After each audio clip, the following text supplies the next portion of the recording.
Africa, good morning on Friday, the 15th of September. Mangwanani Mwalalepo Vukenjari Klekwas Vanave Africa. You are joined by Ashrin Berry and Glenora Shipura. Good morning. How are you feeling for the weekend? I'm feeling great. I'm excited. For the match today? I started praying yesterday for Valvicius, so I'm sure my prayers will reach France around midday. Okay. And I'm going for a respectable game against the All Blacks. Yes. Yes. Respectable. Well, getting into what we can expect in today's broadcast, Mexican Congress holds hearing on UFOs featuring purported alien bodies. DR Congo politician jailed for insulting president. Madagascar opposition condemns institutional coup before vote. We'll also be crossing over to Mike Sichula all the way in Zambia, filling us in on the latest news happening on the ground there. Do stay tuned for this and more news on Africa Good Morning. Welcome to My.NA Cars, your ultimate destination for everything automotive.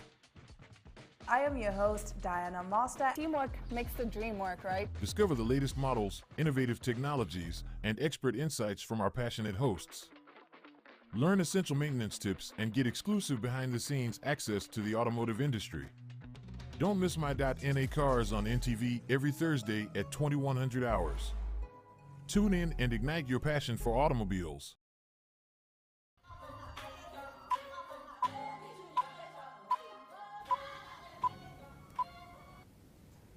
In our top story, it seems like aliens may not just be from the movie screen after all, because Mexican lawmakers heard testimony that we are not alone in the universe and saw the alleged remains of non-human beings in an extraordinary hearing marking the Latin American country's first congressional event of UFOs. In the hearing on the unidentified anomalous phenomena, politicians were shown two artifacts that Mexican journalist and longtime UFO enthusiast Jaime Maussan claimed were the corpses of extraterrestrials. The specimens were not related to any life on Earth, Maussan said. The two tiny bodies displayed in cases have 3 fingers on each hand and elongated heads. Maussan said they were recovered in Peru near the ancient Nazca lines in 2017. He said that they were about 1,000 years old, analyzed through a carbon dating process by Mexico's National Autonomous University. Now, Maussan said it was the first time such evidence had been presented. I think there is a clear demonstration that we are dealing with non-human specimens that are not related to any other species in our world, and that all possibilities are open for any scientific institution. And here I was thinking that all we had to worry about was Erling Haaland. Well, we are definitely not alone in the universe. Not at all. Well, moving on to some rather disturbing news. Northern Cape teacher fired and deregistered for raping pupil and showing porn to minors. The Education Labour Relations Council has dismissed a Northern Cape teacher for exposing pupils to porn and raping a teenage girl. The council also found that the teacher was unsuitable to work with children and said his name should be added to the National Child Protection Register, which keeps a record of all persons reported and convicted of child abuse or deliberate neglect. Now, during a hearing, it emerged that the man committed the acts while employed as a mathematics and English teacher at AB Kolowane Primary School in Kuruman. Now, the girl's aunt and guardian testified at the hearing that the teacher had an affair with her niece and that she used to sleep over at his house. She also testified that despite poor school attendance, the child always passed her exams. Now, the girl, who was 14 years old at the time of the incident in November 2022, testified before the council that the man used to take her and other pupils to his house under false pretenses of asking them to help clean his residence. He would then expose them to pornographic movies and later rape her. The girl described the ordeal as painful and told the council that this happened on 3 separate occasions. She said the teacher threatened to kill her if she told anyone about the ordeal. Truly horrific. Moving over to Madagascar, opposition parties have denounced what they say is an institutional coup after the Prime Minister, an ally of President Andry Rajoelina, was put in charge of the nation in the run-up to a presidential election. In a letter to electoral authorities received on Tuesday, 10 of 13 presidential candidates said court rulings that handed the reins of the Indian Ocean island to Christian Tessé were dictated by Rajoelina and his entourage to favor the president in the November election. The powers that be carried out a real institutional coup with the aim of putting the Prime Minister in charge of the state during the presidential electoral period in order to manipulate the results for the benefit of their candidates, the signatories, including 2 former presidents, wrote. Voters in Madagascar, one of the poorest countries on the globe, despite vast natural resources, head to the polls to elect a president on November 9. Rajolina, 49, resigned on Saturday in line with the constitution in order to run for re-election. The president of the Senate was supposed to take over but declined to do so for personal reasons. A top court in the Democratic Republic of Congo has jailed an opposition politician for 7 years after finding him guilty on 12 charges, including spreading false rumors and insulting the head of state. Jean-Marc Kambund had been detained since August last year when he was arrested for criticizing President Felix Tshisekedi and his government. Mr. Kambund is a former vice president of the DR Congo parliament. He was also a close ally of the president until their fallout in early last year. He went on to form the Alliance for Change political party, under which he planned to run for president in the December elections. He will not have an opportunity for appeal as the decisions of the Court of Cassations, which sentenced him, are final and not subject to appeal. I find it interesting, you know what I mean, to have a law against insulting the president, because if you were to just water it down to the basics, it's a law designed to protect the president's feelings. Yes. Stay with us as we talk to Mike Sichula after the break. Welcome to What's Cooking, where culinary passion meets expert insights. Somebody must really want to cook and want to cook good food. Immerse yourself in the bustling world of professional kitchens as top chefs create mouthwatering dishes. Join us for in-depth interviews as our host explores the experiences and expertise of our guest chefs. Don't miss out. Tune in to What's Cooking on NTV every Friday at 2100 hours and let the culinary adventure begin.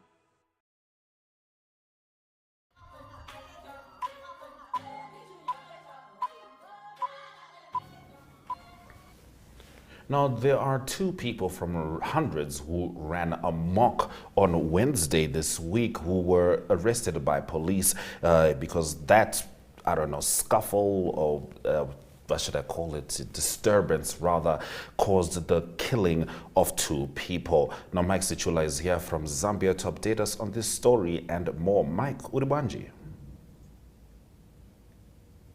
Miribuino, Uribanji, Africa, good morning. Yes, like I put it, Mr. Ashwin, police in central Zambia, to be specific, Mumbwa district, which is about 2 hours drive from the capital city, Lusaka. There was confusion, as you can see from those pictures. People ran amok, destroying property. That is a private property. It's supposed to be a lodge. Then they also went on to destroy a veterinary office that had stocked medicine for livestock within the street. So the background to this story is that people suspected the 2 that were killed to be behind the ritual killing, where a human body was discovered without the heart and the private parts. So when word went round that the 2 business people in Mumbwa were behind the killing, they went after them and they killed the 2 business people. One of them is a Zambian, the other one is a Tanzanian. So with this happening, the residents, after killing the 2 people, the picture just too horrific. They had to burn them alive using tires, and thereafter people went about destroying private and government property out of anger. Then when police moved in, they arrested hundreds of people, and a good number of them who were rioting.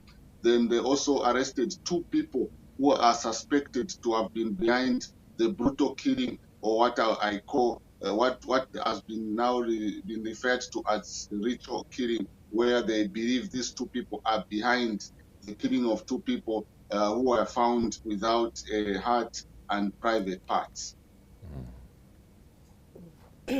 Truly, truly horrific indeed. Now moving on to your next story, over 1.4 billion worth of investments has been pledged to Zambia by various Chinese companies. Can you get into this? Yes, as I've reported from Tuesday this week, that President Hakainde Hichilema is in China for a 6-day state visit. Before today, is expected to meet his counterpart, President Xi Jinping, in Beijing. But before that, President Hichilema has been undertaking a tour of some major factories and industries in China. It is out of these visitations to some of these investors that Chinese companies have committed, pledged $1.4 billion of investment into the Zambian economy. So this will only come about once these investments are actualized here in Zambia. So this was after President Hichilema addressed the Chinese investors at the Zambia Investment and Tourism Promotion in central China. Then the director of Zambia Development Agency, Mr. Albert Hapia, says the investment, some companies have decided to partner with a Zambian local company to invest about $800 million in wind and solar hybrid power generation. So these are expected to come into a fruition probably during the course of next year. As you all know that you can pledge an investment, but if there are certain limitations when you do your study, that investment may not come. So it is the expectation of the Zambian delegation that is in China that the over $1.4 billion will actually become a reality back home. All right. Now, what is the latest from the political standoff between the UPND of Zambia and Zimbabwe's governing political party, ZANU-PF? So far from from those pictures, that is the demonstration of UPND members on the Copper Belt province. There hasn't been any feedback from the chief government spokesperson. Yesterday on Wednesday, she held a media briefing, but she did not touch, she did not speak effect. So members of the public now have been calling upon the president Hichilema once he comes back, or the Minister of Information the Minister of Foreign Affairs once he comes back from China, to hold a media briefing to address the nation on this issue, to explain whether it is only the governing party, the UPND, which is not happy, or including the government is not happy. Then also from the Mwanawasa family, there hasn't been any comment since that statement went viral, where they claimed that their father or their family member was killed in such a manner. So it has been quiet, and from this we expected that other provinces are going to take part to demonstrate, but so far it is only the Copper Belt that has demonstrated, which could simply mean that central government or the UPND party is trying to calm their members so that this thing does not escalate. Because if it does, then the lives of Zimbabweans in Zambia could be in danger, because some of the statements that were issued by some of those officers bordered on issues that could lead to attacks on Zimbabweans living in Zambia. Now, wrapping up your stories, the Zambia women's team has been drawn in Group B of the COSAFA Women's Championships alongside Angola, the 2008 finalist. What are your thoughts? So others in the group include Comoros and Mozambique. So the Copper Queens are the current champions of this tournament. Zambia beat South Africa last year, so they will try and retain the championship they gained after beating South Africa 1-2. So Zambia is also using this tournament to prepare for the Paris Olympic Games, as well as the upcoming Women's Africa Cup of Nations qualifiers. As you know, Zambia played at the World Cup and they did not do very well. So they are using this tournament to prepare so that they can get back to the Olympics and probably the Africa Cup of Nations, and also push for a return to the World Cup finals for women. So it will not be an easy encounter, because some of the players that Zambia will be using have been playing for a period of many years, and some of them look tired, they need rest. because they do this for the national team. They also do it for their clubs. So it is something that soccer fans are expecting to see what Coach Brice Mwape is going to do, whether he's going to bring in new players so that he makes a complete new team going forward. All right. Thank you very much, Mike, for bringing us the news stories from Zambia. Thank you very much. Do have a blessed weekend. Africa, good morning. Africa, good morning indeed. Let's head to the weather.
Getting into our economic news, Ghana is reopening a debt exchange that was originally settled in February for another 12.9 billion cedis, $1.1 billion of local bonds, the Finance Ministry said on Thursday. The terms of the new invitation are identical to those of the February 2023 exchange, which closed with an 85% participation rate of relevant bonds.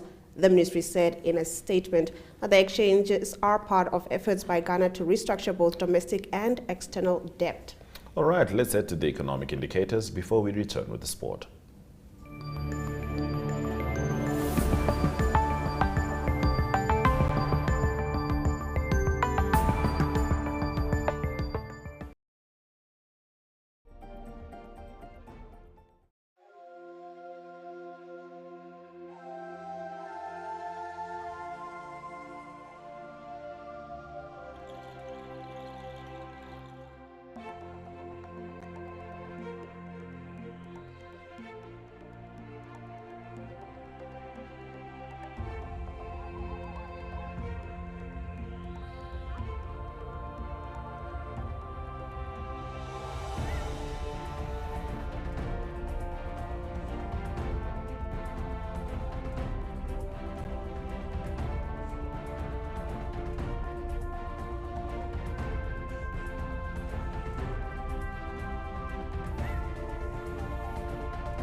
In sport, Manchester United have signed Spain's World Cup winning midfielder Irene Guerrero from Atletico Madrid, the Women's Super League club said in a statement on Thursday.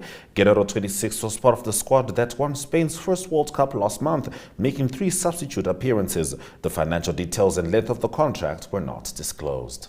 Now, China's first Formula One driver Guan Yu Zhao will race on next season alongside Finnish teammate Valtteri Bottas after Alfa Romeo confirmed an unchanged lineup on Thursday. Now, Zhao, 24, made his debut with the Swiss-based team last season, and the extension should finally give him a chance to race in front of his home fans. The Chinese Grand Prix in Shanghai is scheduled for April 21, after a 5-year absence due to the COVID-19 pandemic and subsequent restrictions. And in cricket, fast bowler Naseem Al-Haq has returned to Afghanistan's one-day squad for the upcoming World Cup in India more than 2 years after playing his last ODI.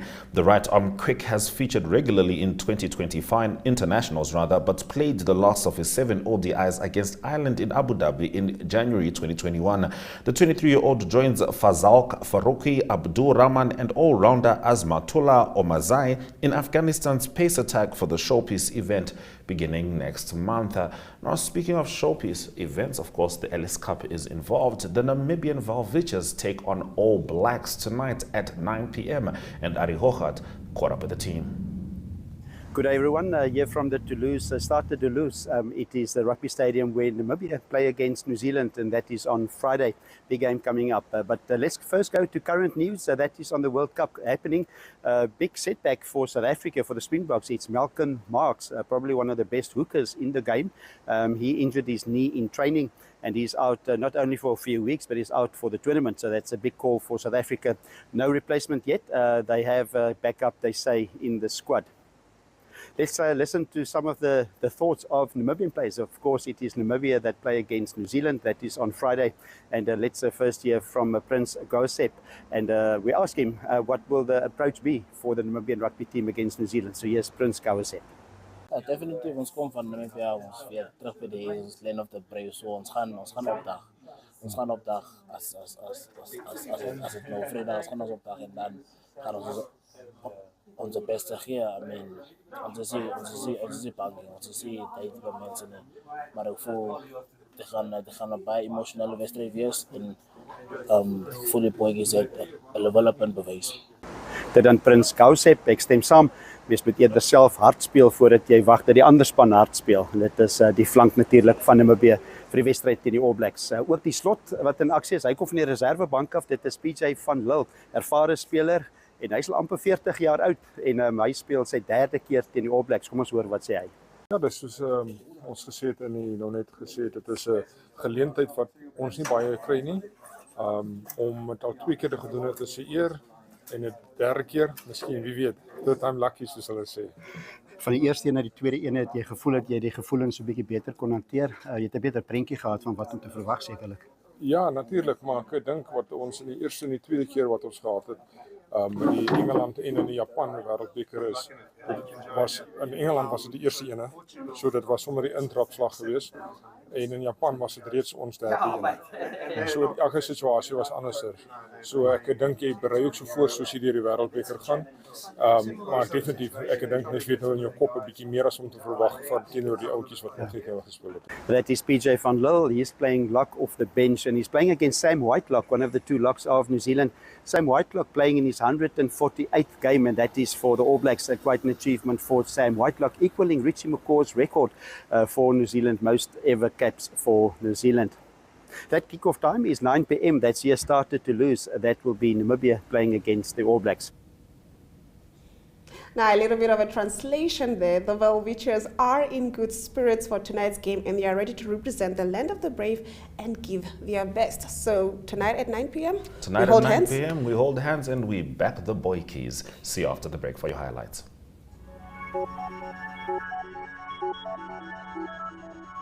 Good evening and welcome to Sunset News. Dutch stays in list A in his speech, rate in taxes, and how much.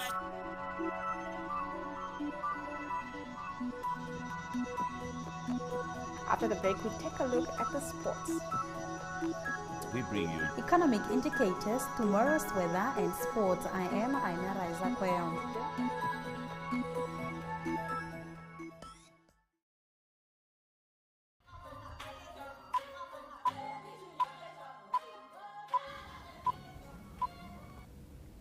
Let's get into this morning's highlights.